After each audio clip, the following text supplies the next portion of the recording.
Hi, this is David Gornoski, host of A Neighbor's Choice and Things Hidden podcast, as well as some of our other programs like Science and You with our chief science advisor, Dr. Yu, and our seed oil survival series that we continue to have great fun unpacking the truth of nutrition. I wanted to give you a quick little message saying we appreciate all the support that we get from our uh, monthly contributors and our one-time donation supporters. And we'd encourage all of you to go to our website, a neighborschoice.com, click on contribute, and make a monthly pledge today, whether it's $1, $5, 15, 20, 50, whatever you want to do.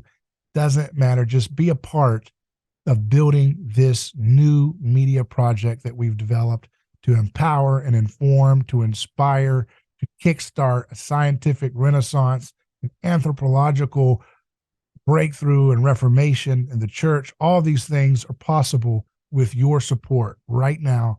So make that commitment today and help us keep doing the productions that we have. Thank you.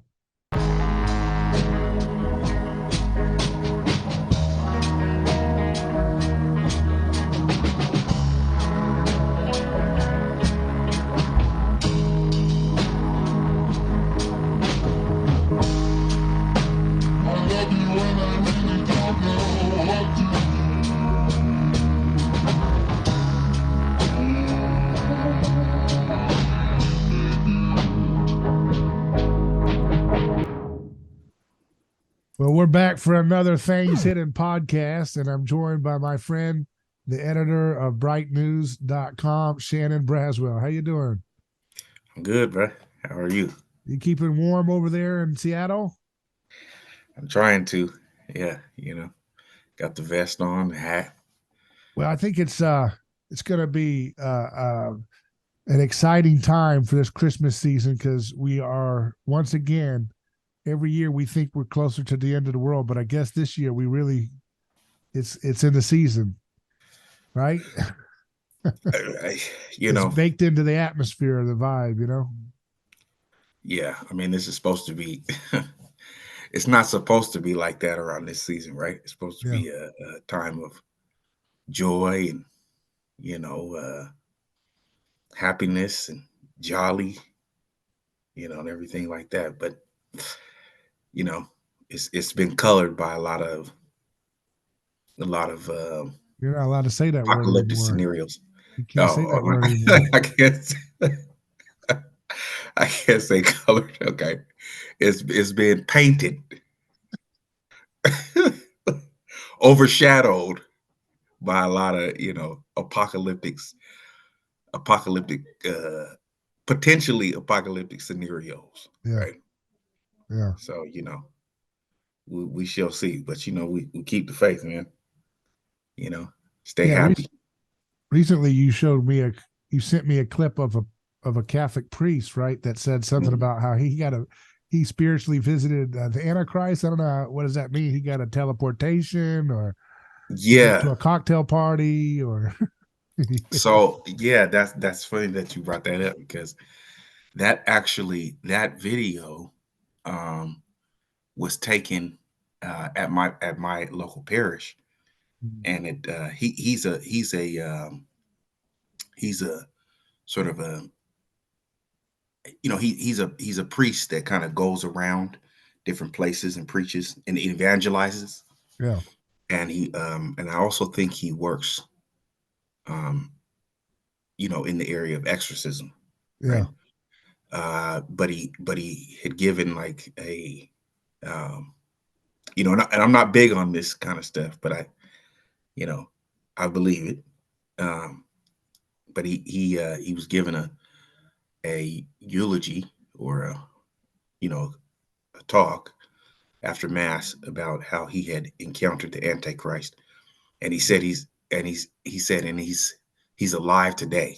yeah, um, or something to that effect, like you know you'd know him if you see him or something like that. And so yeah, it was a very interesting and sort of you know very I don't even know how to describe it, man, because I never encountered anything like that going to church before. So it, yeah, it was definitely sort of, what's the word I should use?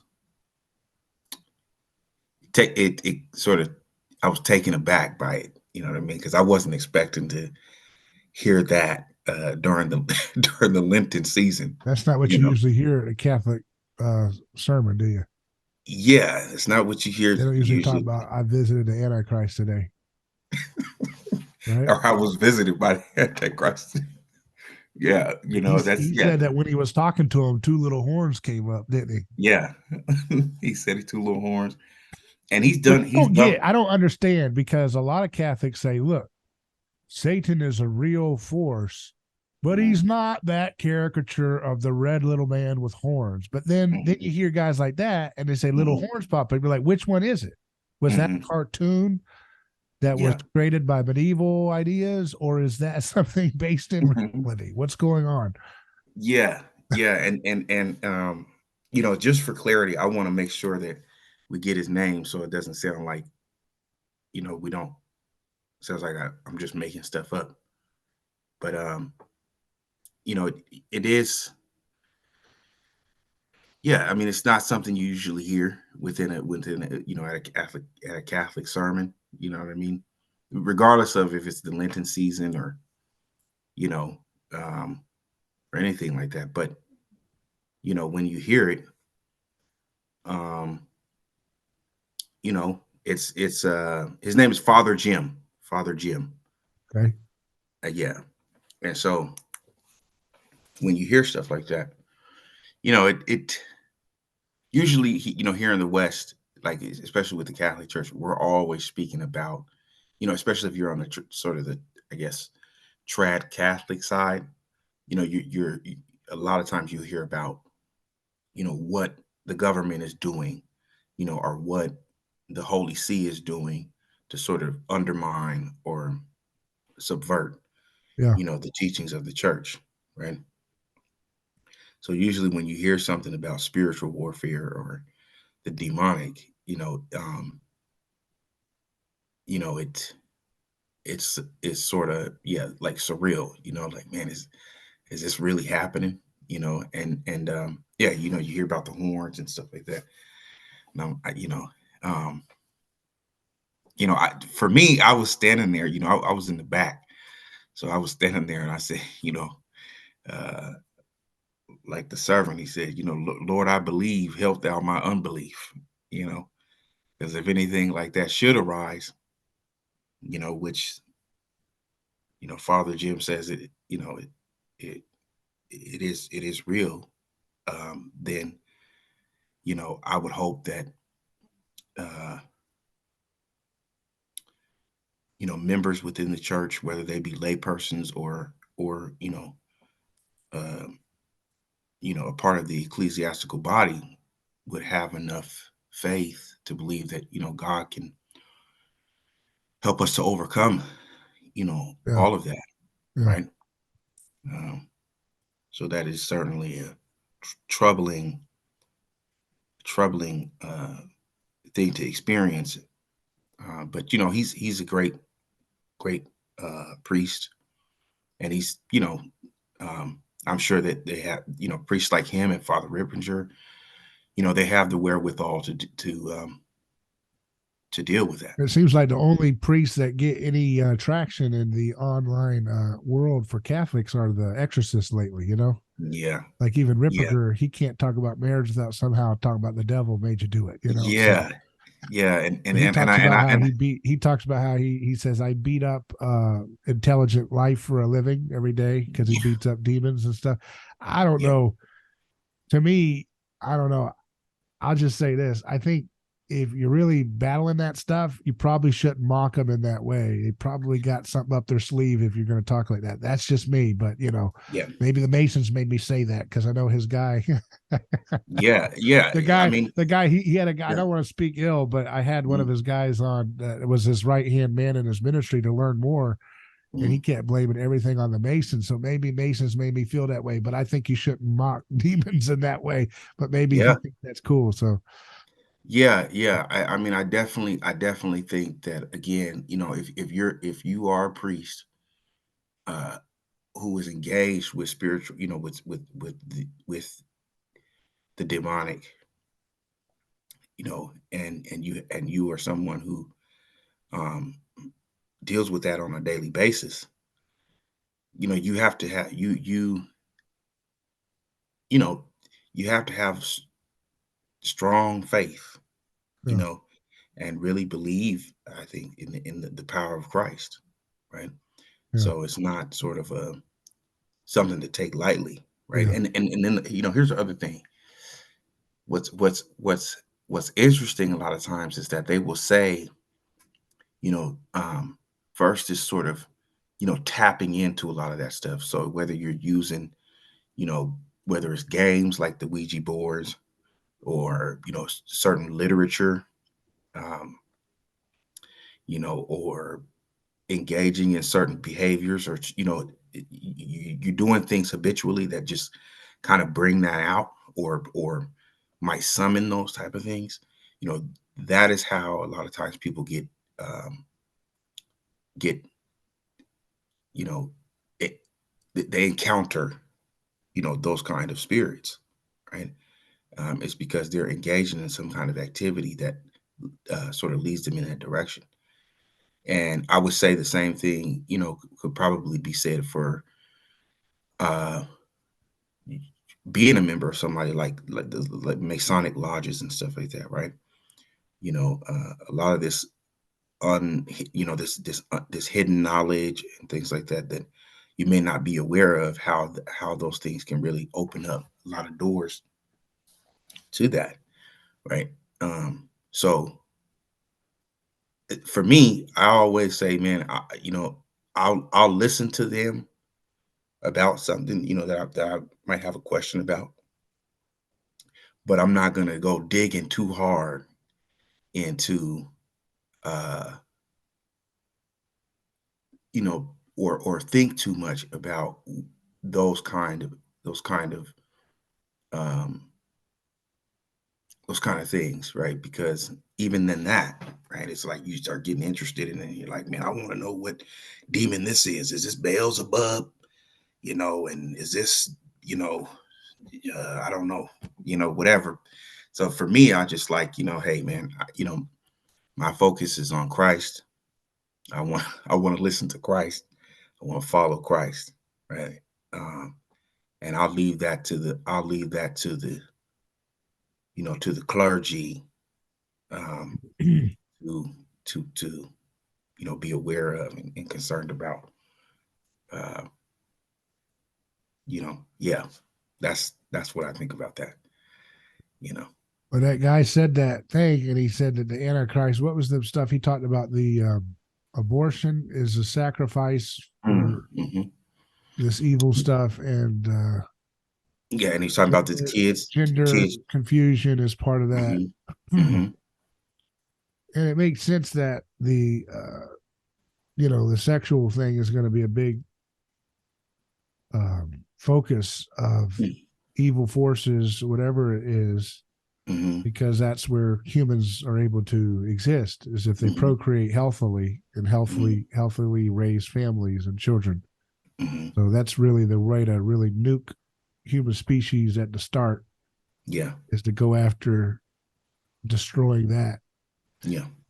But at the same time, I think that there's still wherever I go in the Christian circles that you go to, Hmm. whether it's Protestant churches, Catholic, Orthodox, whatever, Hmm.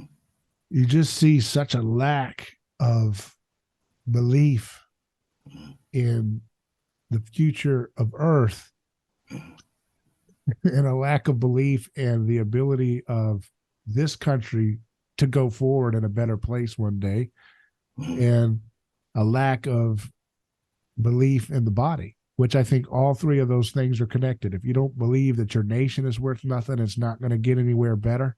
Hmm. Uh, let me put it that way. Conservatives idolize America oftentimes and say it's the greatest thing in the sliced bread, and it could be, Hmm. but they don't believe America's going in the right direction. Right. Uh, and neither does the left. Mhm. And they don't think there's good days ahead of for America. Mhm. Most people in the culture don't believe that. Most people don't believe in the strength of the human body to overcome and defeat through knowledge and through exercise, nutrition, and discovery of non-toxic therapies to defeat all the big diseases of civilization. Mhm. And nobody believes in the future of Earth. Mhm. Everybody believes that their job is to be, holy and pious, and just kind of retreat from the world and try to save face. But I think that's the opposite approach to where most Christians are called to be. Maybe there's a place for the ascetics to do that, like the monks or whatever. But I think that Mhm. something I think you share with me is a different kind of Christianity that cuts through all of this and Mhm. animates things to say, hey, no, actually I'm bullish on the earth, and I'm bullish on the body, and I'm bullish on even this country in the long term going Mhm. in a better place. Mhm. Yeah, I definitely think that we're in a sort of culture of despair. You know what I'm saying? A culture of sort of, um, there's nothing we can do, so we might as well just pray and wait for, the end of days sort of mentality. All hell's about to break loose. So, might as well just sort of,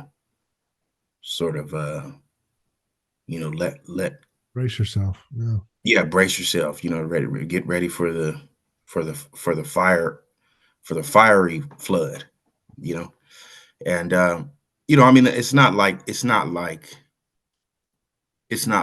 Americans haven't heard that before. I remember when we were growing up. You would hear that a lot. Like, this is the end of days. Get ready. Jesus is coming back. You better get your house in order. You know what I mean? And it was always with the sense of like things are turning for the worse. You know, and um, you know, it may be the case that things have to go sort of downhill before we reach a point to where we realize, hey, this is not where we're supposed to be. This is not the state we're supposed to be in. Right. From an economic standpoint, from a cultural standpoint, from a mental health, right?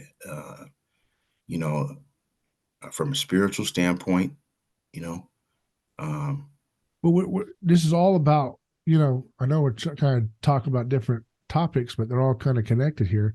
A yeah, lot of this is about what it feels like to be in a culture of undifferentiation, increasing undifferentiation. mhm, We talk a yeah, lot about the scapegoat mechanism on this podcast because that is something that is a thing hidden since the foundation of the world. Because mhm, so many cultures, it seems like virtually all cultures were mediated by something like that at some point, and mhm, we still have traces of that scapegoat expulsion in us today. But mhm, I think that the other part of the scapegoat mechanism was that it was staving off undifferentiation, right, and today it seems like the biggest podcasts that are successful are programs that are increasingly honing in on trying to recover differentiation between mhm, one another, whether it's Black identity podcasts that mhm, emphasize the community or whatever, yeah, the culture as they try to call it, right? mhm, For their terms. mhm, Or if it's these programs, these podcasts where they bring on, like in the red pill community, which is all about the gender differences and men and mhm, women's relationships mhm, and the way in which that has been misled and distorted and destroyed and so forth. And mhm, there's all these programs that are very popular where they bring on a group of girls from, um, you know, OnlyFans or whatever to mhm, interact with conservative traditionalists, right? And to mhm, see to see their worldviews clash and see what happens with that. And mhm, all of that is a hunger for differentiation, right? For yeah, it yeah, seems to me that's what animates so much of the madness of our time. You think about relationships and mhm, dating and marriage, for example. so much of the conflict is about undifferentiation. It's about Mhm. who's in charge of what. Yeah. You know, what is the way of a woman? What is the way of a man in terms of their mannerisms, even Hmm. the discourse. Used to be that a woman would never, ever consider it to be high value to ever say a swear word, in Hmm. public.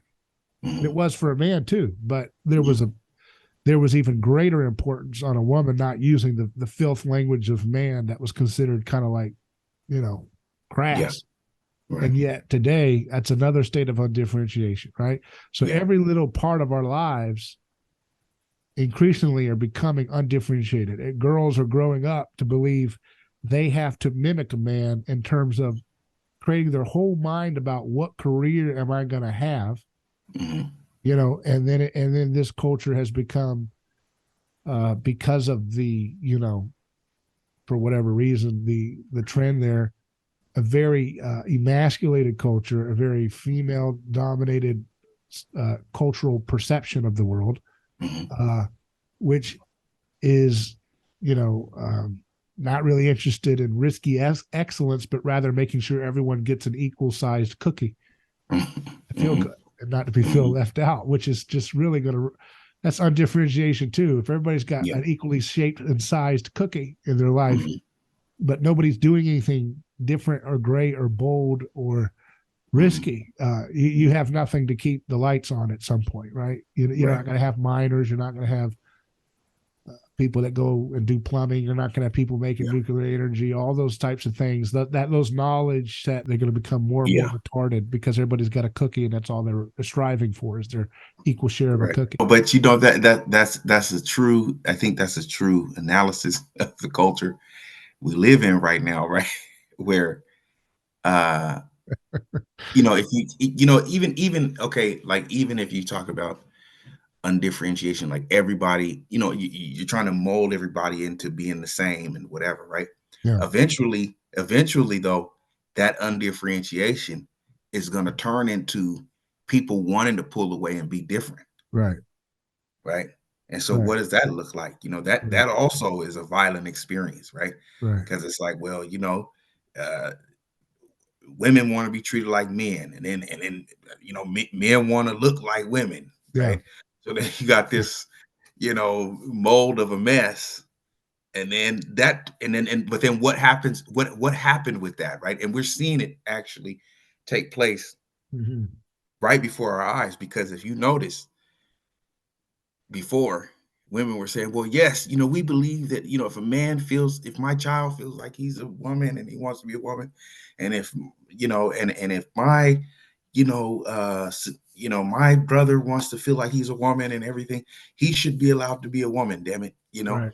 and and so then what eventually happened? Well, Yeah. yeah, you had a lot of sports players, like Yeah. female sports players, saying, you know what, this is not right, right? Right. You had a lot of female commentators starting to say, you know what, this is not right. You're not a woman, right? Right. Who was the writer of Harry Potter? Right. Speaking of, potentially being demonic and stuff like that. I don't, I won't make any comments on that, but the writer of Harry Potter, what did she say? She said, you know, um, you know, a man is not a woman. And what did they do to her? Immediately they came after her and started talking, That, negatively about her, trying to talk but that's the down. liberating thing about that, man, is that like when you see that you can be a servant of the politically correct culture in Hollywood, and her Hmm. her books, I've never read them, but I've seen some of the movies. They promote Hmm. the same old, like Hmm. liberal style, neoliberal style worldview about Hmm. follow your heart, and it Hmm. promotes feminism and Hmm. homosexuality and all that kind of thing. So like Hmm. if she can be a servant of those values and still Hmm. get canceled because you don't go to the next degree, it liberates you to just be yourself and don't care. Right. Just be But it, yourself. Say what's true about everything that is yeah, relevant for your public voice, right, and don't worry about hedging, because it doesn't matter how loyal you are to the speech codes. right. You're never And then gonna and you're it's never and gonna it's a be perfect, perfect about everything, and they will yeah. find a reason to destroy you for that reason. Yeah, and it's a part of, I remember when we first started talking to each other, and I had mentioned to you about that story in Violence in the Sacred, where there was a god, I think from South America. I don't remember if he was Mayan or Aztec, but he was from one of the, you know, um, greater known empires, right? Yeah. Who had who believed in sort of consuming, the flesh. Yeah. Like he would tear the flesh off or something like that. I don't remember the story. It was such a long time ago, but still, that image is still in my mind, where he had to sort of amalgamate everybody into his being, Yeah. right? And if you were sort of outside of that, then obviously you were considering yourself to be different, Yeah. and that wasn't going to work for that God. So Yeah. he you had to be sacrificed. You know what I mean? And amalgamated it to who he was, right? And so that's sort of, that's exactly what is playing out right now. It's like Yeah. you trying to be different. No, that doesn't work, right? And it's sort of one of those things where, you say the left will eat its own. I think I hear that phrase, come across a couple times. And I think that's exactly what we're seeing, is that as soon Yeah. as you are not willing to go the extra mile to say, hey, I believe in that too, uh, then you're going to get scapegoated, right? Yeah. So um, Which the it, it's the chaos of undifferentiated rivalry that we need to yeah, be more alarmed about in this era than scapegoating.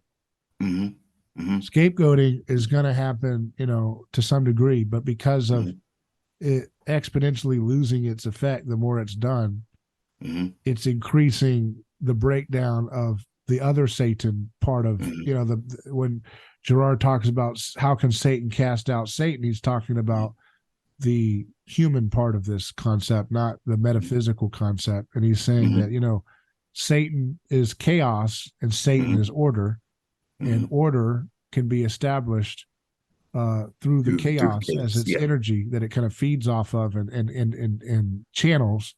Mm-hmm, But once you destroy that secondary part of Satan, casting out Satan, mm-hmm, you're just stuck with the first Satan mm-hmm, operative, which is undifferentiation and rivalry, undifferentiated rivalry, where people's love grows cold, right? And mm-hmm, their cynicism is mm-hmm, deeply entrenched. It seems like that's what Gen Z, particularly signals. There's a lot of cynicism and boredom mm-hmm, and, listlessness amongst that generation, like mm-hmm, in terms of like, you know, it, you know, the, about having passion or charisma mm-hmm, or uniqueness on some level. It seems like everything's just kind of a derivative thing for them. yeah, That's it.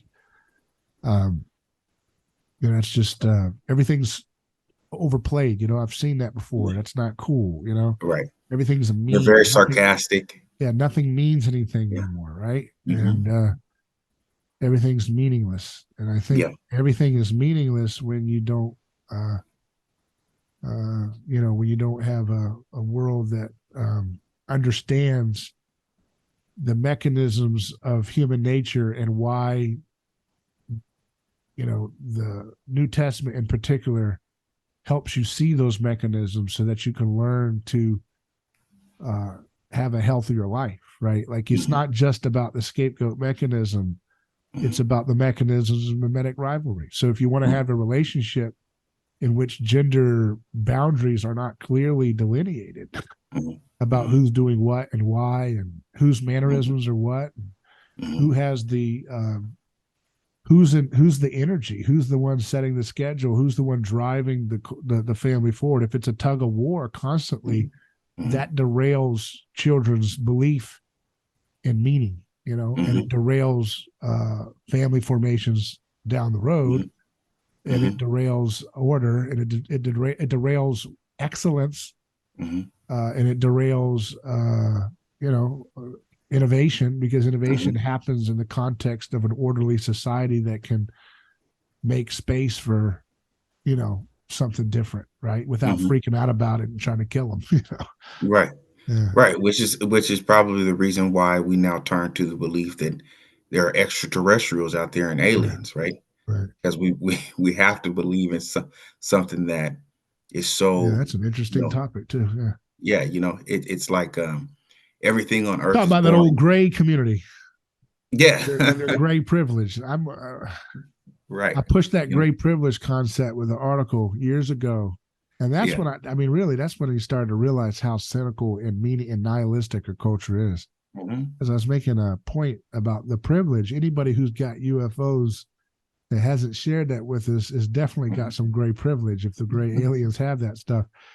And I put that out there and it got some traction here or there, but I was like, maybe the joke, the point of it, most people I realized later, it's like most people probably are not aware of the like alien concept of a gray alien. That's kind of like Hmm. something, but I'm like, Hmm.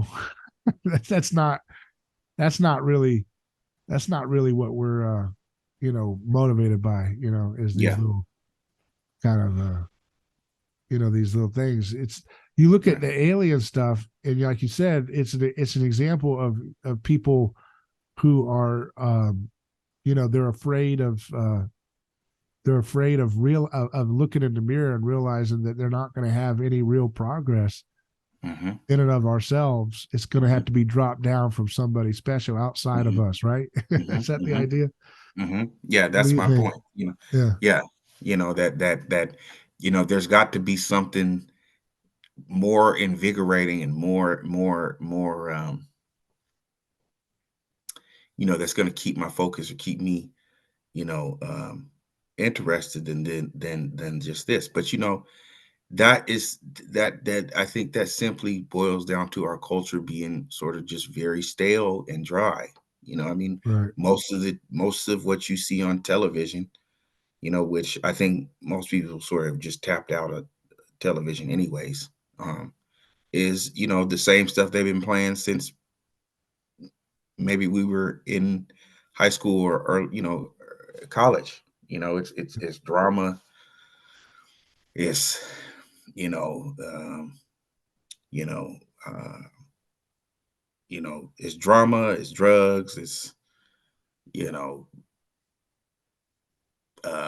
political drama. Yeah. It's the same networks talking about the same thing. You know, um, and so I think Gen Z has a right to be cynical about that, right?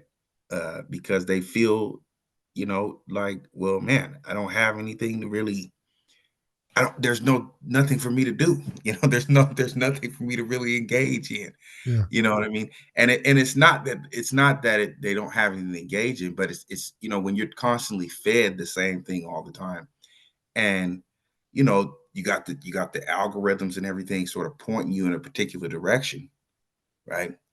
How likely is it that you're going to come upon some talk or some conversation or some documentary that's giving you a different way to think? You know what I Yeah. mean? Or a book that's out there that's sort of like, oh, this is actually pretty interesting. I never thought about it like that. You know what I mean? Or Yeah. never thought about it this way. Um, so I understand the sort of despair and the cynicism and the sarcasm and you know they come out of college and they're not able to find a job. They were told that if you go to school, you get a good education, you'll be able to have a working career, and that's exactly the opposite of what happened. You come out of college and then you have more debt. Yeah. You're going to be a little upset about that because now you don't have a job, right? You're probably always going to remain in debt because you don't have a job, you know. Um, so yeah. And then two, the other thing here is that, that's sort of, what is the church doing? Right? They're not really adding much to the conversation in terms of giving young people options, or Yeah. to look at things in a different way. So there's going to be cynicism towards that too. Yeah. Like, you know what I mean? You go to, like, for me, you go to mass every Sunday or whatever, a couple times a week, and all you hear is baby boomers playing on banjos, like they're in some kind Yeah. of a, like summer camp, Yeah. right? You're gonna kind of be a little like, okay, you know what I mean? It's not really what I was looking for, but Yeah. okay. You know what I mean? Like I'm still in the house of the Lord. Okay, whatever. That's a step. That's a step. But I wish they would stop playing that dang acoustic guitar and singing these, really just, 1970s, peace and love songs. I mean, yeah, we want peace and love, but you get what I'm saying. It's dry, it's Yeah. stale, you know. So What do you think people are getting when they go to those churches? What's the experience you're getting when you go there? Are you just in and out? Or are you hanging out with the community? And do other people your age uh, ex- demonstrate signs of frustration with that type of worship experience? I I think there are some young people who enjoy being in the service of the church, right? Like volunteering and actually Yeah. working in the in the diocese and stuff. Yeah. So I think for that reason they engage with it because they really believe in the church. They believe in the Yeah. mission of the church, right? They believe in the fact of serving their fellow man. So they really want to be a part of that, right? Whether or not they believe in sort of the aesthetics of it, right? This sort of Norvis Ordo, um, 1960s, 1970s style um, mass. That's a different story, and I don't think you're going to get a lot of young people actually saying that out loud Yeah. because they don't want to be ostracized. You know what I mean? So they'll kind of keep it maybe hidden, right?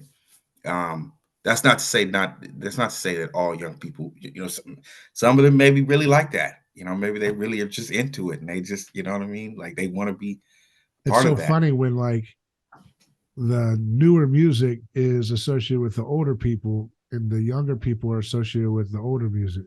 Yeah. Isn't that funny? Well, but I think it's also young people. We didn't get to have the experience of going to a mass or a liturgy that was that had a otherworldly type of experience. You know what I mean? Like that was sort of the baby boomers. They had the experience, and they turned away from it, right? And so the younger generation, we're kind of like, well, we were deprived of that, and we Yeah. want to have that. Like we want to know what it's like to be in a place where, you know, you take off your shoes for this is holy ground experience. Yeah. You see what I'm saying? You know, Yeah. we want the aesthetics, we want the incense, we Yeah. want the candles, we want the, the They want a private space that doesn't look like everything else in their world. that doesn't look like everything, we want the differentiation. Yeah. We want the differentiation. Yeah. And I think that that's true for a lot of people that go and join other Yeah. denominations within the church, whether it's Orthodox or Right. the Oriental Orthodox or what have you. It's because they're looking for an experience that seems, first of all, to be or feels very authentic, Yeah. you know, that feels, Uh, yeah, and of course, I like to kind of rain on that a little bit because I'm always yeah, like, a lot of those things that look so exotic and otherworldly to us yeah, were seeker sensitive tools that the church borrowed from their pagan and Jewish neighbors at the time so sure, that they could get people into the church. sure, So I like to sure, put that in there because I just can't help this, yeah, self, this kind of like ethnocentricity about this ethnocentric, yeah, or I don't know what word is a yeah, good way to describe it, but this kind of like, like, oh, yeah, because I've heard that from, yeah, uh, Orthodox and Catholic friends that go to like mm, the traditional Latin mass. Isn't it mm, great to go to a church service that doesn't feel like everything in the world. And I'm like, yeah, but that felt a lot like what those people who made those worships, that's kind of what Yeah. their world looked like. Right. The Right. mayor of his town had a crown like your bishop does, you know what I mean? And Right. incense was Right. around in the, Right. in pagan services, and it was Yeah. around in the Jewish liturgical practice, with Right. the burning of the animal's flesh and all these Right. different things. And, Right. you know, so these are, see, I'm not saying they're just Yeah. seeker sensitive tools for their Yeah. time, but they Yeah. Yeah. were kind I of get it. like things that people leaned into to say, Yeah. hey, look, this is something we're taking from another spiritual practice that Mm-hmm. I think you will call to mind.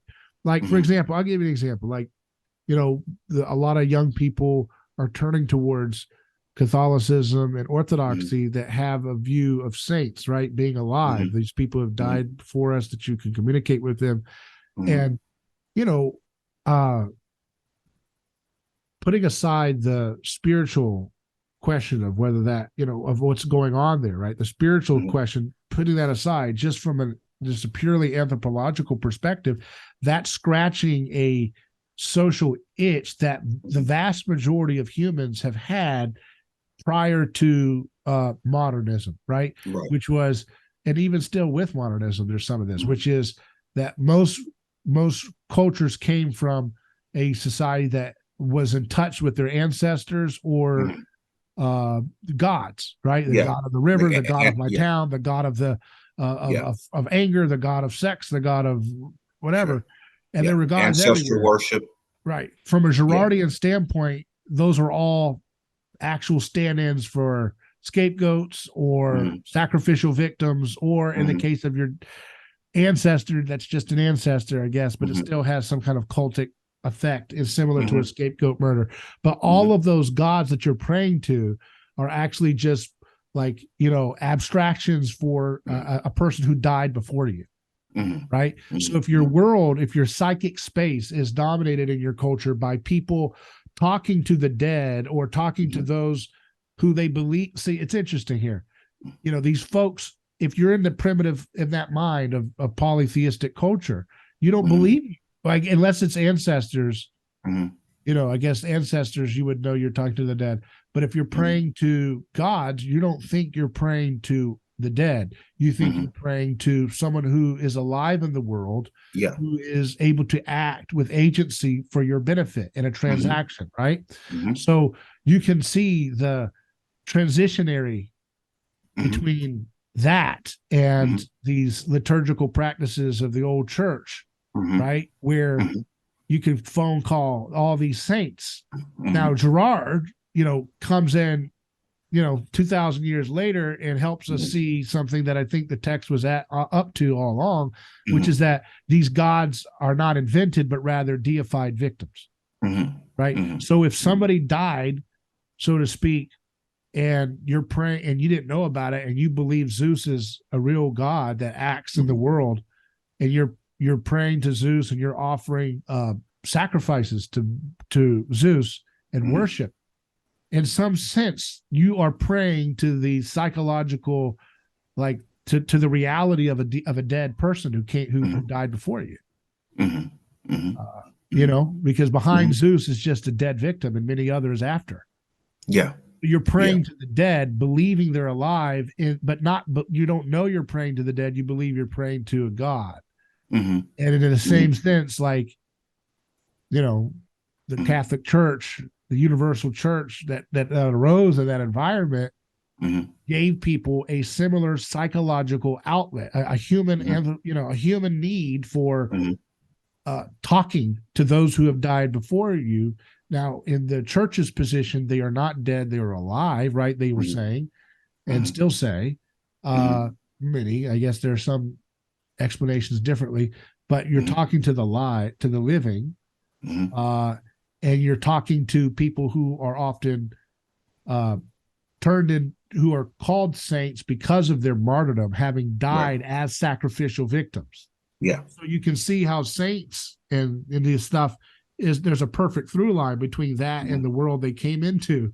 Sorry, this microphone, this keeps going down, but you can see the through line there, right? That they're coming from an environment where this was a normal psychological reality and apparent need that people had.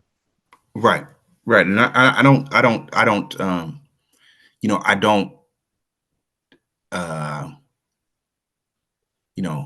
I want to be careful so as to not sound heretical, right? But I think, it's fair to say that, the church was engaging with a world that was pagan, right? Yeah. But you could say the same thing about the gospels themselves, right? It's dealing with a world that is trying to struggle with its myths Right. in the past that came before it, right? Um, I and I don't know how controversial this might sound, It's but okay. I will try it. You know, um, if when you look at the Gospels, right, and you look at the virgin birth, right, that is some might say that's in contrast, and I think Gerard kind of alluded to this before, that the the the the story of the virgin birth is in contrast to the way Zeus might encounter a Right. woman or Sure. have some kind of relationship Yeah. with a woman, right? So, like for instance, Zeus turns himself into a bull Right. to abduct Europa, Yeah. right? Uh, you know, you have these stories about like rape or incest or whatever, right? Yeah. But then you look at the gospel story, within Luke, and it's the angel comes to Mary, the Blessed Mother, and says, peace be unto you. You know what I mean? Yeah. That don't do, be not afraid. You know, and then there's this sense of acceptance by the Blessed Mother to take on, the being the Theotokos, Yeah. the Mother of God, the God bearer, right? Yeah. So it's sort of an maybe if you want to say it's an inversion or a counter, it flips on its head. Yeah. I think that is whether you want to say it's a mythological story or not, like I think that was sort of a divine revelation in a sense because it it made human beings have to think about how God is in a different way, that Yeah. God is not a violent God, that he's not a God of Yeah. Well, force, they you really know. haven't got that message 2,000 years later, but we're still working on that one. Well, all you gotta do is look at some of them stories about Zeus Yeah. Poseidon and Hades, But and that'll tell you everything you need to know. And then you But go you to know, look but at but humans are the kind of people that they will murder someone because you painted Mary wrong, but not get the point that the story of Mary also shows the nonviolence of God. Does that make sense? Does that? Do you understand what I'm dealing with, man? yeah, This is what I'm dealing with on yeah. my program, Well, right? here's the thing. Here's the thing. I Here's the don't thing. get into what my particular faith is. Yeah, People can understand what it is if they it yeah, seems like people figure it out, but I don't really care. yeah. But the I think I'm there's two. Christian, obviously, but I'm just saying, like, I don't know what Yeah, people's allegiances are. But go ahead. Sorry. yeah. I think there's two. I think there's two sides to this, right? Because Yeah. it's like people who are on the left and who are very or they may not even be on the left, but there are people out there who want to do the comparison of the myth Yeah. as to like their intention is not to say the gospel. This is how profoundly different the gospels are. Their Yeah. intention is to make comparisons to say Right. Sure. it's nothing other than just another. But zealous traditionalists in all Christian or all religious circles, they don't like that. Right. Well, Just they'll like well they'll Gerard do said, no. So Gerard they'll said do the the exact fundamentalists never. opposite, Yeah, Gerard right? said the fundamentalists never wanted to compare the Gospels with myth because they were terrified about what it might reveal about the similarity. Right. And then And then the other side is making it all similar because they want to make it seem like Christianity is not Yeah. anything other than Like another the myth. Jordan Peterson type move where you just say it's just a really well distillation of the same archetypes of all religions or something. Right. Right. But see, So that you doesn't have get you anywhere because Jordan Peterson, when this is what I try to tell him in my interview, guys, go back and watch it.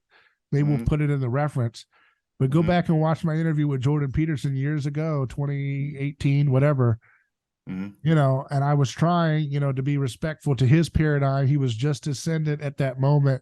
And I was trying to be a respectful person to his, you know, his paradigm and everything. And I was trying to tell him, though, I said, you've got to understand the real world imitational, if you look at it from the anthropology, we don't have to just stay in the realm of Christ is what happens when you face the depression head on and you decide to get up out of that bed. That's the Christ in you. You know, like when you go there, that's fine. That's there. But then you end up making justifications for killing civilians in a conflict in the Middle East, like he's doing years later. That's the kind of Christ you get.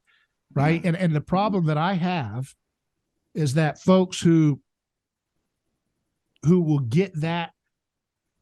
You know the thing I'm tired of with Christians, I gotta tell you. So this is okay. Tell me, because I want to. Okay, so the thing that I'm tired about is that it's like no matter what you do to try to show them the nonviolence of God, they'll get it right on some things, and then they just can't let it go, and they go ape crazy back to violent rejection of Christ on another thing. So like there were millions of people who were Christians who got, oh wait, yeah, after Iraq war was a disaster, yeah, maybe we shouldn't keep doing this stupid, horrible atrocity to people.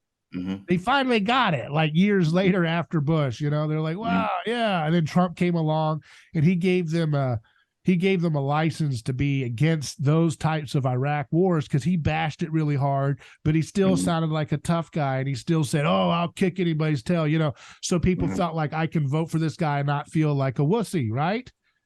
Right? So then go to the next step. Once they get there, okay, now they're getting better. You know, they were getting better about Syria. Yeah, let's not go into Syria. Let's not go into Libya. And you got a whole dominant conservative populist type movement today that's largely against those forever wars. You have to run on that to win. All the media outlets echoed that. And then lo and behold, and then we got the Ukraine and Russia thing. And then some of them peeled off because their stupid ape crazy hatred of Russia because whatever their things are, kicks back in, fires down their. I think anytime you're pro peace and you're a Christian, even if you didn't get there from the right reasons, it's still a win for your conscience. It's still a win for your spirit that you're going in that direction, even if you got there from ignorant ways. But then you see them peel off for various things, you know, like the pandemic comes and some of the tough guy, you know, some of the pro peace, loving God view, which is just the view of the Bible, you know, they didn't get it at first, and they were all for shoving people into forced medications and forced lockdowns. And they slowly kind of woke up when it was too late usually, but they slowly woke up and kind of came back to their human decency. But then when the Ukraine-Russia thing, some of them went ape crazy again. Kill the Russians, like Lindsey Graham says. Kill them, just kill everybody. Why? The TV tells me kill them. I don't know anything about it. Just kill people. That's demonic, man. You want to find the Antichrist? It's in the mirror. Look in the mirror. That's if you want to kill people you don't even know. You just want to see them blown apart, you know, because the television told you so. You're the Antichrist.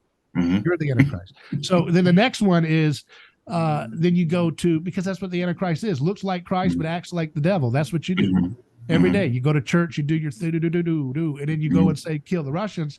Now if you go the other side, you're just as stupid, saying it's all Russia. Putin is my hero. Putin is my hero. Okay, if that's what you want, that's fine. You go to prison for 5 years when you say one wrong thing about Putin, and I'll see you at the gulag in the Soviet Union. I mean, you know, so don't idolize anything. Don't be stupid about anything. But we can't. That's the problem with this stuff. But okay, so let's go to the next one. So then they figured out the Ukraine thing was a Ponzi scheme. Now we're on to Israel, Gaza. And some of the great conservatives that woke up about the stupidity of Ukraine, Russia, more of them pile on to stupidity for this issue. Mm-hmm. So you just get stupid after stupid. It's like different challenges, and so many Mm-hmm. people lose their faith. Mm-hmm. You know, they lose Yep. their faith because the allure of violent zeal is Mm-hmm. intoxicating. Mm-hmm. Yeah, and I also think it's more than just the zeal. I think it's also they are engulfed in like you see your neighbor and they say, well, my neighbor's getting in on it. This person's getting in on it. So you start to become it's almost like sometimes you're not It's even like a aware sports that, team. yeah, like you're not even aware that you're doing it. You know what I'm Yeah. saying? Let's And go Eagles. Let's go Cowboys. It's like yeah, yeah, yeah. it's a stupid reptilian part of your brain. Right. You know? And I admit, I'm an Eagles fan. You know what I mean? Oh, is And that I what you get got on right there? Do you no, really? no, Oh, I thought you had some but kind I of. but I am I am an Eagles fan, I and didn't I know that. I just randomly made that up. Okay, cool. I well, stepped on your toes already. Good. We got to get something, right? hey man, they're 10-1. Yeah. But hey, so I can understand, and everyone gets caught up in or gets drawn into some form of mimetic contagion, whether we, Yeah. you know, And there's and not so all of them are bad. You know? no, it's not. Yeah, It's it's not all not. It's bad. not. But when your Yeah. memetic contagion is literally accelerating the destruction of all last vestiges of wealth in your country standing on the global stage, and Yeah. you're literally cheering on the murder of children. Mm-hmm. That's not a little mimetic contagion. That's Yeah. not No, getting in the mimetic yeah. contagion of Elvis Presley. That's getting into the mimetic contagion of the worst thing on earth, Mm-hmm. which is evil, is sin. Mm-hmm. That's the worst thing, murder. Yeah. That's the rejection of your, so, and the problem that I have is that even in this conflict, those who see through the mimetic contagion on both sides of this issue, Mm-hmm. they still reserve. I mean, this is the thing that irritates me a lot, right? Mm-hmm. Is that the folks who see through the lies of the Ukraine-Russia war, they see through the lies of the Libya war, the Iraq war, the Syria war, the Arab Spring. Okay, that's such a small subsection of people who truly understand all those things for what they really are, and then they see through the lies on both sides of this issue. Mm-hmm. So they've made it through the gauntlet of lies. Mm-hmm. And then you ask them about their view of God, and I mean, you don't have to ask them. It just comes out that they fantasize about having a little Caesar takeover and throwing everybody in the prison and like arresting all of the left, and they're fantasizing about do not resist evil doesn't mean pacifism. Right. I'm not a pacifist, but that's what their stupid that's how they try to like mock the message of peace, is to always call it pacifism. Yeah. And so, but they always put a caveat. That what I'm trying to get at is that even if you get through all those different psychological lies and mistakes that our establishment in America has pushed, you find out that the subset of people in the faith who are still with you very much hold on to a very violent, perverted view of Jesus. And when you see that, it's depressing as hell, because you're like, there's no, it's discouraging when you see it, because you're like, holy shnikes, you really don't get it. And then you find those one group, then you go to another group that's very anti-war, and they see it, and they have a very peaceful view of Jesus, but they're dumb in their politics. They're like, they vote for everybody that ever went to Jeffrey Epstein's island, and they're gleeful to do it still. And you're like, what? So you got the progressive dumb, stupidity too, right? Where they just vote for, oh yeah, Jesus is nonviolent, but I have to vote for Hillary Clinton, because she just got back from Jeffrey Epstein's island, and she knows what to do to fix the problem of universal health care. She figured it out on the Epstein's island after they had session number 52 doing whatever the hell they do there. She figured it out, and she's going to bring, universal health care, and she's going to take care of women after she just left Jeffrey Epstein's island with their red shoes and all that crap they're doing with like the little kids. But she's going to take care of women. She's a strong woman, like I want to be. Like, if you're that, and then you teach your nonviolent Jesus, that again, you're just as stupid, just as stupid as these trad whatevers talking about when the church gets in power, we're going to ban anybody who says anything blasphemous about the Lord. It's like it's stupid people, man. You lust after violence. You lust, right. it's just a bunch of brats that want boundaries. That's what they want. They want boundaries. They need a good old fashioned backhand in real life to get it out of their system. That they don't be violent, David. No, what they want, I think truly is they want retribution. they want retribution. For what? Because they were brats growing up. They want retribution for being spoiled. Because they feel like it's their turn, right? So turn to what? I got slighted for 4 years, so now the next 4 years I'm gonna do everything that you did to me. Who? Right? What are you talking about? Like you talking about the presidential stuff or what? Yeah, the presidential stuff, the policies, everything. It's like, well, what you did to me, you shut me down. You made me feel like, I was the worst. You made the public feel like I was the worst person on the planet. Yeah. You know what I mean? Yeah. That will harbor some, you will harbor a little bit of resentment towards those people. I'm not telling you can't harbor something or feel something. I'm just saying the basic line, if you read the Bible, is to let go of the sacrificial violence and the tit for tat stuff. And if you don't get that right, you didn't get the Bible. Period. You didn't get it. It just didn't get it right. How many people are actually, who say that they're Christian? How many of them really do that? Like, how many people say on the right or on the left say, you know what? Hey, I forgive you, man. Now let's move on and actually do something for the benefit of our country. And how many people who are converting to Christianity, especially to these traditional movements or the new movements, are in love with the church that they're buying into more than they are with Jesus? That's the problem. And I've told that to people, and they say, no, I love the church and everything about it because of what it is for Jesus. I'm like, okay, but you spend more time talking about your church in distinction from its rivals than you ever talk about the distinction of Christ, which is to let go of the renunciation of tit for tat and judging your neighbor and judging the speck in their eye for the plank in your eye. You've missed all of it. You've missed all of it. If you like your tradition the most, you should spend your time talking about how awesome the other traditions are and how you want to bring them into fellowship with you. You shouldn't be talking about how you're better than them. That's dumb. That's a spirit that you don't know what you're speaking. Your spirit is not of Christ when you spend more time talking about your distinctives in your tribe as a stand-in for your superiority to others around you. That's not Christian. Yeah, it's sort of like a pseudo ethnicity or something, right? Yeah, exactly. Or a nationalism. Yeah. And it reveals itself to be a stand-in for violence because that's the spirit of violence. The thing about the like non-reciprocity of like everything about turn the other cheek, do not resist evil. When they take your coat, give them your tunic too. All of those things are about stopping the reciprocity of rivalry. Because Jesus knew that when he deprived the world of the scapegoat mechanism, you would have to learn these principles really hard to stop the apocalypse from unfolding in your life and in your relationships and in your churches and in your neighborhoods. This is what we should be talking about. There's nothing else more important than this.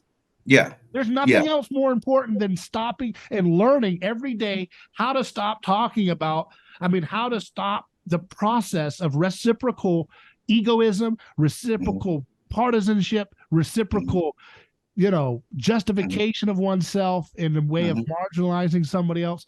All of that is the hard daily work of being a Christian. And when you get that right on your personal, and you at least know how it works, I think that it helps inform you about the frivolity of it at the big scale when you say, well, let them kill 10,000 Gazans and then that'll be enough, or let them kill 70,000 and that'll be enough for the thousands that they killed unjustly. No.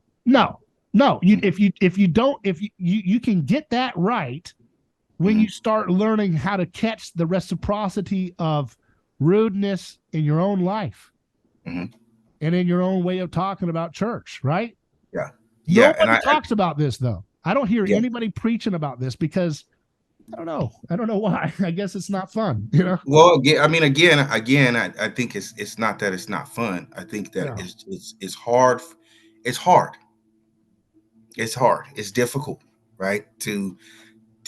It's difficult to turn the other cheek, man. It's difficult to see Yeah. the sort of frailties that we are as human beings You know why have, it's, but you know and why it's to so, sort of lead into that. You know what I'm but you saying? know why it's so Somebody pushes difficult? you, you're Because gonna be like, nobody's dude, taught to do it. So that there's yeah, no practice. right. If we would And just all and do it, it's like a chicken or the egg. It's so difficult to forgive or, reciprocally, mhm, look past another slight, right? mhm, That's so difficult. Yes, it is difficult in and of itself, but it's even mhm. way more difficult when nobody even talks about that as the core meaning of being a Christian. Well, yeah, I It mean, I is think the it's core difficult part when of being a nobody is Christian, willing to actually act it out. You know what I'm saying? but they don't even When you talk about it. Yeah, well, I mean, but the thing is that if you're gonna, you talk about Jesus and his actions, right? Like, what did he do? Which I'm sorry, man, but that is a even if you say you talk about it, like, okay, yeah, okay, when people talk about it, they say, yeah, that's all good. Yeah, I believe in that. Like, peace And and then when you love. say, hey, we should have a peace between Israel and Palestine, they say, no, no, no, no, no. Yeah, Kill them. that's Kill because they 100,000 can't. Gazan children. Why? Yeah, Because yeah, Amalek. right. See what I mean? So you worship Amalek when your witness is called. You want to talk about, that's what I'm saying, being ashamed of the gospel. That's what it Yeah, looks like. That's being yeah, ashamed of the gospel. yeah. You know what's being ashamed of the gospel? Rejecting the lies about the Middle Eastern wars, all of them, and then Mhm, saying, when the church people get in power, we got to have blasphemy laws. That means you're ashamed of the gospel.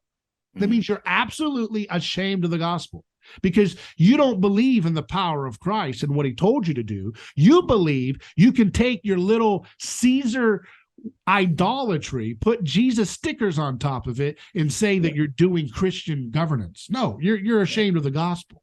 mhm, If you want mhm, to, if you want to put people in a rape cage because they said a blasphemous statement, you didn't understand what Christ was doing. You didn't read mhm, Jesus. You didn't let Jesus read you. You don't have a relationship with the Holy Spirit in that way. Maybe, I'm not, again, at the same time, I'm not judging. I'm not saying you're going to be in trouble or whatever about yeah, the eternal destination, whatever. I'm just saying you're not living the fruit of the spirit, my friend. If you know what I mean. For all those yeah, trad people who want their little Caesars $5 pizza governance, if they want that, what are you going to do when you mhm, realize that you've been spitting in the face of Christ all along to get that? What you really want, right, you want to subdue your enemies. You're jealous, you're angry, mhm, and you're mimicking your neighbor, which means when you want to pass a blasphemy law or something like that, you're mhm, mimicking your neighbor's idols. You're mhm, idolizing your neighbor. You're making mhm, your neighbor's violence your governing principle rather than the commands mhm, of Christ. So you're yeah, not really a yeah, Christian. You're not a Christian. yeah. Well, I wouldn't say you're not a You're Christian. not I a would say, Christian. you're not acting in the ways of Christ. But The you're not a thing Christian is, in terms of the relationship between you and your neighbor. If that's your witness, if that's your relationship with him, there's the reason why nobody follow. See, when I say Christian, I'm not talking about your eternal salvation. I'm talking about what is it? mhm, What does the word Christian means? It means to be an imitator of Jesus. right. So So you're if you're saying you're not not imitating imitating Jesus, Christ. Yeah. every Okay. day you meet your neighbor, whether he's a liberal or Yeah. whatever, neocon, if your voice is for retribution, Hmm. and that's what they know you by, then they don't Hmm. know you by the imitation of Christ, which means Yeah. you socially are not a Christian. Yeah. You're not I'm not following indicting Christ. your eternal soul. I'm Yeah. indicting your relationship to one another that you are not a Christian as it relates to your neighbor. Yeah. Yeah. So let's call it This like it is is, like I don't yeah. care what church you're part of. If you're using your voice to push for reciprocal violence Hmm. and using force Hmm. to get revenge on the evildoers, Hmm. that is a sign that your heart is in love with murder And it's a sign that you're worshiping your neighbor who is your rival there. And that's a sign that you're not imitating Christ and you're going in the wrong direction of your life. And therefore, that's a reason why nobody wants to be Christian, is because there's too many people doing that. Yeah, and I mean, of course, I think there are other components to that other than just the violence and the wars, right? There's many other reasons why people, sort of maybe don't feel like they want to be Christian. I don't, you know what I mean? I don't know. They feel ostracized. Yeah. They don't feel like they're welcome into the church or whatever. And that has its own. I don't even know how to deal with that. You know what I'm saying? That's the thing. I'm glad I'm not a theologian because I don't have to make the cause. I don't have to make a cause for this, but it's good to think about. You know what I'm saying? It's good to think about. But I also am. I'm also aware of people's frailties, and I sympathize with them when they because they want to do what's right and they want to follow Christ, whatever, but they get swept up into the what is that thing called, the Colosseum. They want to watch the gladiators. You know what I mean? And that becomes a very euphoric, and cathartic like experience for people. It goes back to that, and I think that's what um, people on a daily basis, like when we talk about working towards our salvation and stuff, have to be conscious of, or they have to work towards being aware of, on a daily basis when they're trying to practice their faith. Like, am I participating in this scapegoating? Am I participating in this violence, these violent acts? You know, um, you know, am I participating in, just, well, hell, not following Christ, not being Christ-like, and you know, we all fall, I think, prey to that sometimes, and that's something we have to, for me, man, I just say, mea culpa, through my own fault, you know what I'm saying? Through my own grievous fault. And um, because I don't think these people are inherently evil people or bad people. I just think they don't, in the moment, they're not using good judgment. They're not using, they're Well, I not think using it good goes judgment. hand in hand with I think the violent stuff that they have is essential for understanding why people don't want to follow Christ, is because the violence retards the society from being able to find nonviolent solutions. Mm-hmm. Like the Yeah. nonviolent solutions are are are not found because people are fixated by the aura of of all this sacrificial violence we see around us. Mm-hmm. Like people don't want to go into curing diseases or believing they can cure diseases. They don't want to believe they can cure pollution. They don't want to believe that they can do all these great things like we talked about over the years. Mm-hmm. They don't want to believe that because they're too busy mesmerized by the allure of the sacrificial violence around us. Yeah. Yeah. They're So they're fixated when by they're the sucked drama. up in when they're sucked up to another foreign conflict that they like, Mm-hmm. that's sucking up their energy Mm-hmm. instead of letting that find a nonviolent outlet for their energy. Mm-hmm. Mm-hmm. Mm-hmm.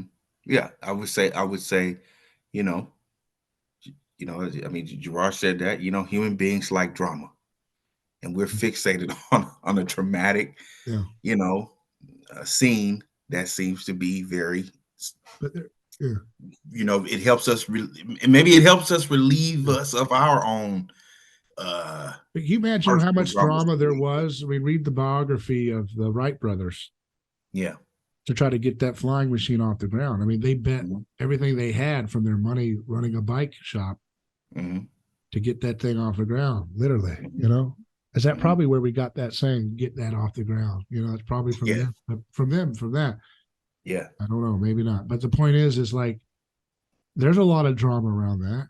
So I don't understand why, you know, like why, if you need to have drama, you know, I guess go, get into sports, or if you want to watch, something more violent, martial arts or MMA or wrestling, something to let that get out of your system, and then go wake up the next day and get out there with the Wright brothers and start working on making that machine fly, and deal with the drama of that.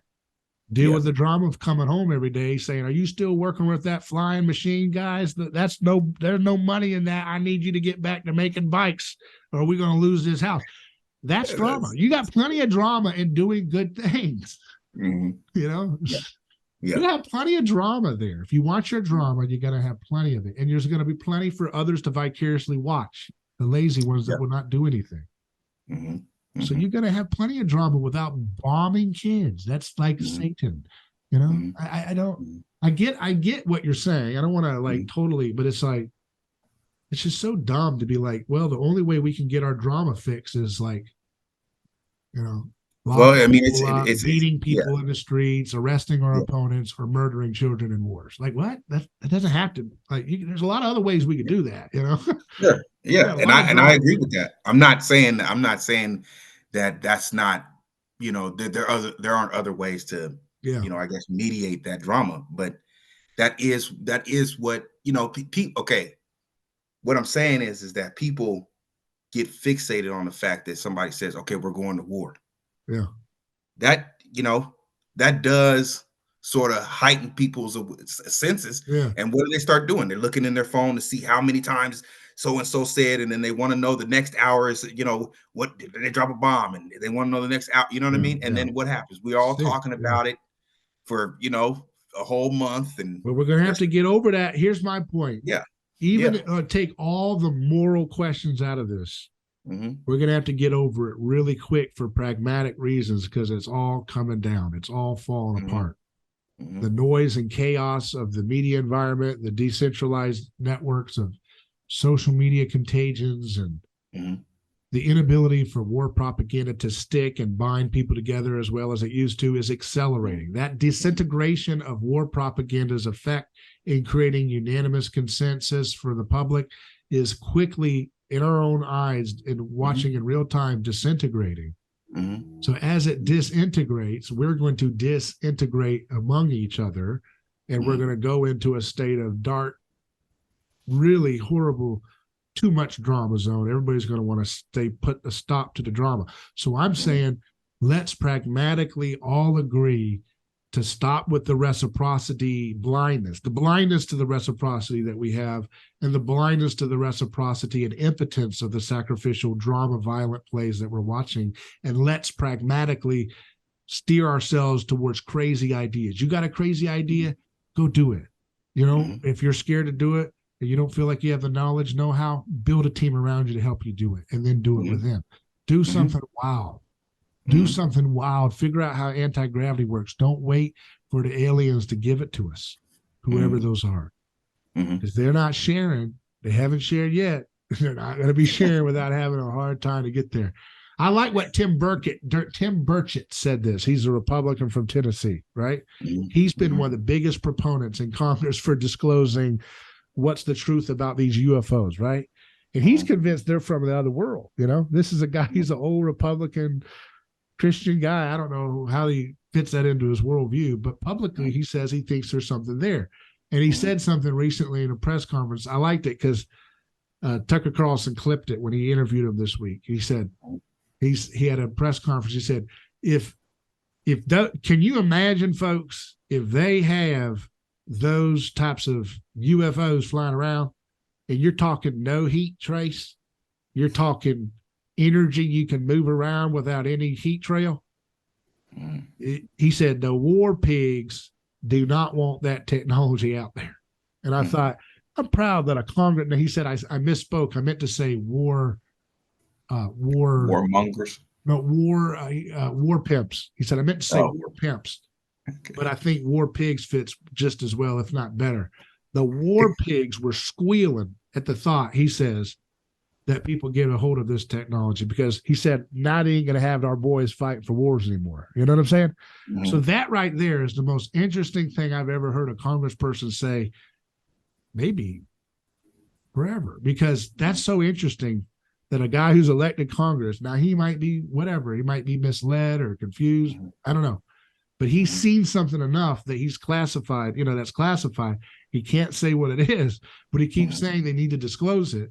And he keeps saying that if this technology was out, we wouldn't be able to send our boys to war for oil and stuff like this anymore. And I just Mhm. started thinking, that's what I'm talking about. Sounded like Yeah, he quoted from the hymn book of what we've been talking about for years, yeah, you yeah. know? I mean, yeah, that definitely would put the military out of business. And a You lot know, of other things too with it, in a good way, in a bad way, you know? There's some good and bad with every technology. We got to always admit right. it puts the horse and buggy guys out of business. But, that's what I think we should be. So the question is, do you wait? See, that's the thing. Okay. It's one thing to say them aliens got something that will put the war pigs out of business. But I'm Mhm. saying don't wait for them aliens or whatever they are to give it Right, to us. Go make it right. yourself, right? Yeah, So that's yeah, here's to anti-gravity discs, and that's what we should be wanting to make. yeah. Don't wait around for the ET to share it. He ain't gonna share it. If he wanted to share it, he would have shared it with you a long time ago. Whoever ET is, if it's a military contractor or whatever, Mhm. they've got something good, and hardly anybody wants to share it. So you're gonna have to make it yourself, right? Yeah, yeah. Well, I'll toast to that. You know what I'm saying? I don't got a glass, but I'll toast to that. And you look like one of those guys, by the way you're dressed right now, that get abducted by them UFOs. Just to say, so be careful on your jog tonight, okay? After what I Yeah, just said, I I'll have called you. somebody out. So if it's Men in Black or UFO or whoever, I'll have you on speed now. You well, on speed now. they say they don't remember where they were. They were, it's as if they just woke up in a car. So when you're jogging tonight, if you see a bright light in the trees, you just run on back home, okay? I'll run as fast as I can. Yeah. You want to talk about bright news? There's your bright news for you. There was a bright light, and That's Shannon it. and Alpha. They always look like that on Unsolved Mysteries. Every guy who gets abducted has a hat on like that and a jacket like that, and they're always like hunters or fishers. They So must fish, be that must be a prevalent thing in the Northwest. Then yeah, yeah, yeah, and that I and don't. Bigfoot. So be careful. All right, brother. That's it for things hidden, and I appreciate your time. Check out brightnews.com to see Shannon's curation of the news and his podcasts and so forth. And we'll talk again soon, Shannon. All right, brother. And email me hello@a neighborschoice.com if you want to stay in touch or, report Shannon's whereabouts if he goes missing. I'm worried about him after I saw that outfit and I saw this. So hello@a neighborschoice.com.